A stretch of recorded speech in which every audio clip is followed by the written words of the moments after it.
Alright, YouTube, it's your boy Black and White Country out here, and I'm going to show y'all how I do firewood. Now, this is just a little bit of post oak that I had split up, but I got some other white oak here that was left actually from this property here at my house. But I split about 2 cords of wood a year. And I don't make much money off of it, but it's just something I do in my spare time. And it's something I enjoy doing, even though it's a lot of hard physical work. I do have a hydraulic log splitter, but it was homemade, and it's not very good, and it doesn't work right now. But I figured I would show y'all some of the tools that you use when you split logs manually.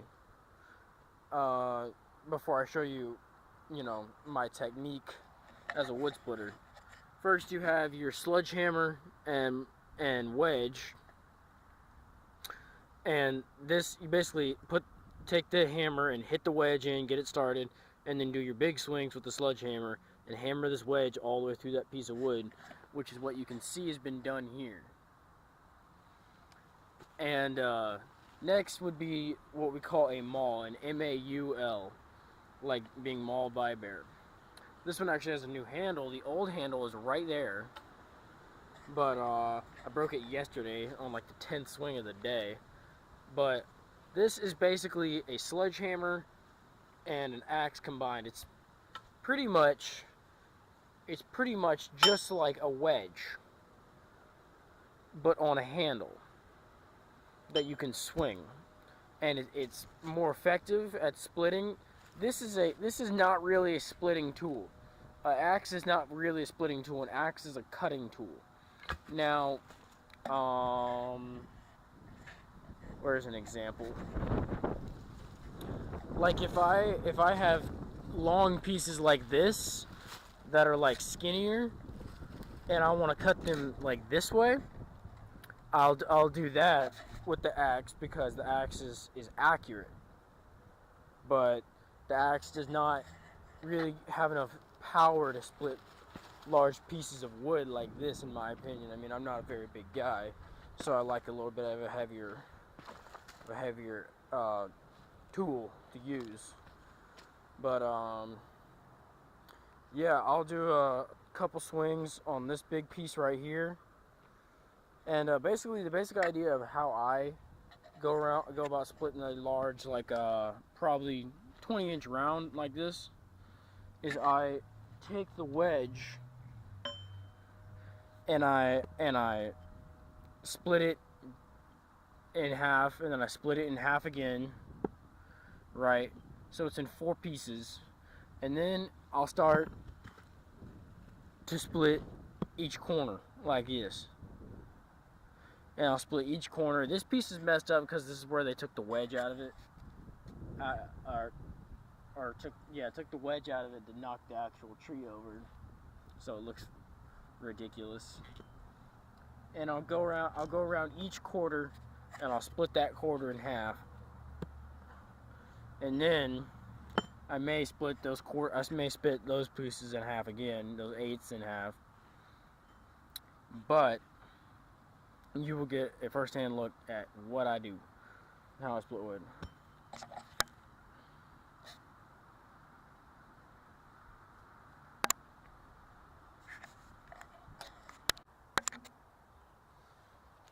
Alright, now that I have got the camera set up where y'all can see what I'm doing, I'm going to split these 2 large pieces of white oak right here. These 2 big quarters. This is, 9 degrees, so it's about a quarter. And, no, I've never been much of the method of hitting it with the maul until it breaks, until it just splits. I'd rather just hit it with the wedge in the same spot. But I'm going to be using the back side of the maul to hit the wedge when I do, because all of my sledgehammers are broken right now, which is not a recommended move. It's actually kind of dangerous, because if you hit something hard with the maul and it deflects, that motion will send it into your shins. That's happened to me before. So it's not recommended, but I've been doing this for a very long time.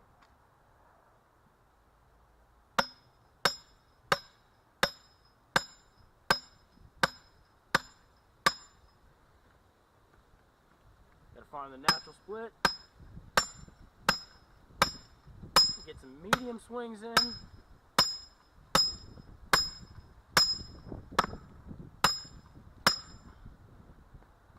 Alright.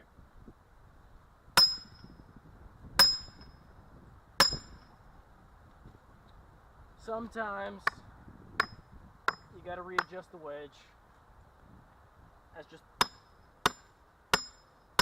part of doing it.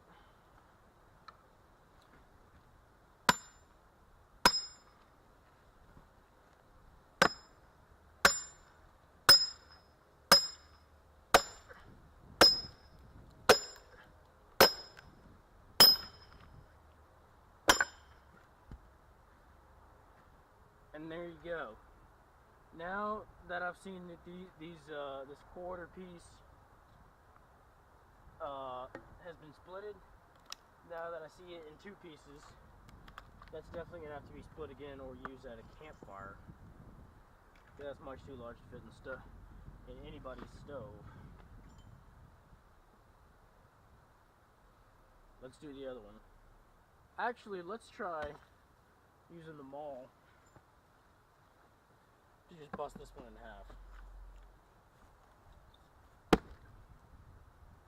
Wow. Not bad.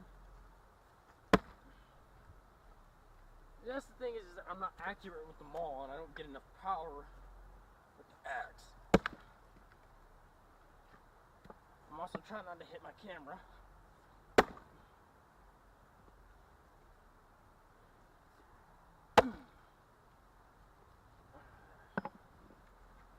How deep are you, bitch?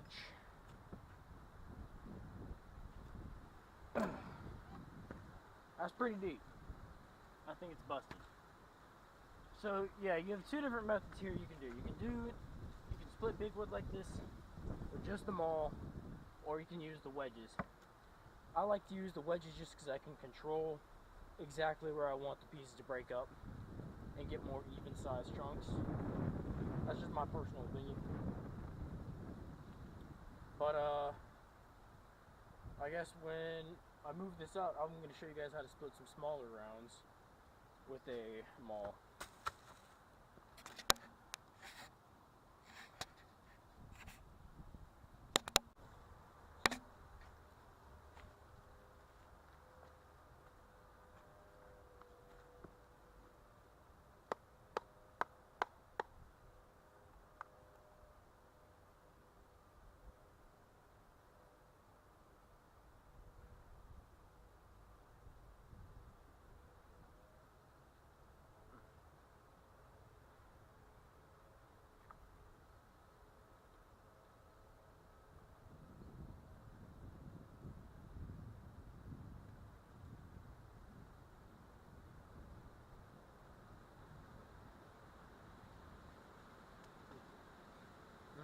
Alright, now I got that dumb shit out of the way.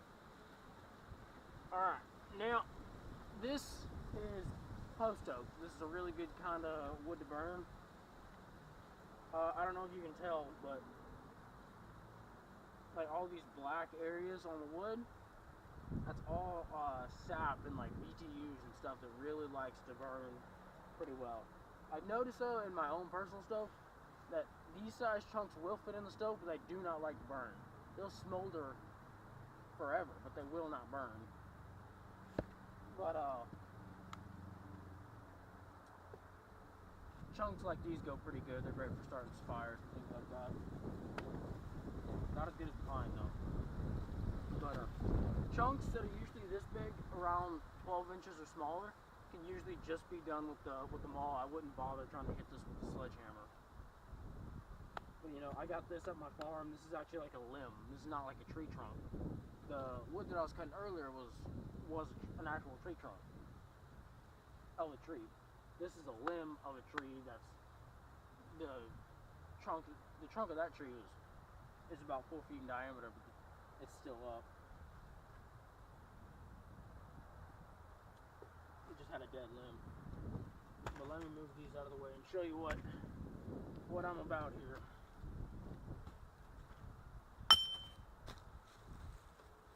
Alright, let's see if I can get it done in one swing. Probably. Oh, you choked. The second the video came on, I had to choke. There we go. Now, we could leave it like that, but we'll see if we can get it into 4 pieces. Because the smaller it is, the better you can pack it into your wood burning stove at home. Oh, overswung that like an amateur right there.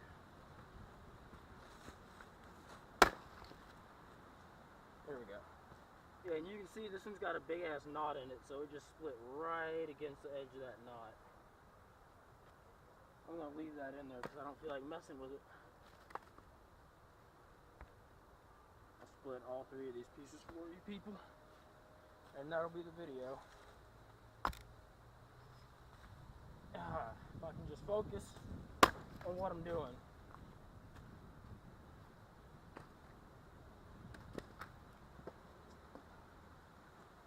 And when you're splitting wood, the key to splitting wood is not, you don't have to have a great tool. This maul head has been around in my family for a very long time. And so some of these other tools heads. But the key is think about it kind of like baseball. You want to hit that baseball with that bat, you gotta look at it. You gotta look at where that ball is with your eyes. You gotta look at where you want this blade edge to hit with your eyes and follow it through. Don't blink when it hits, because you know it could deflect off. It could hurt you if you're not paying attention to it. And you can't have a loose grip on it. You have to have a firm grip on these things. And I'm right-handed. Right-handed people, you put your dominant hand at the top. So if I'm right-handed, I swing like this. If I was left-handed, I would swing like this. I can't swing left-handed. I don't like to because it's not accurate for me. Alright, let's get another piece in here. You also, if you cut your own wood to split, you want to cut them as straight as possible because it just makes it that much easier. If they sit flat, it makes it that much easier to split them because they don't want to fall over.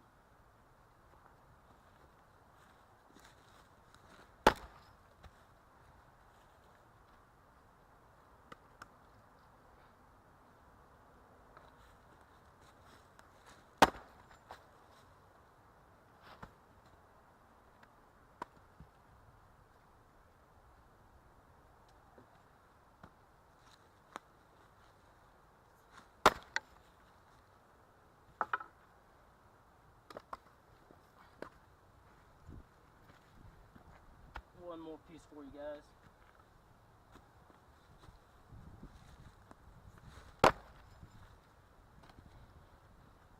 We'll give it one more swing, why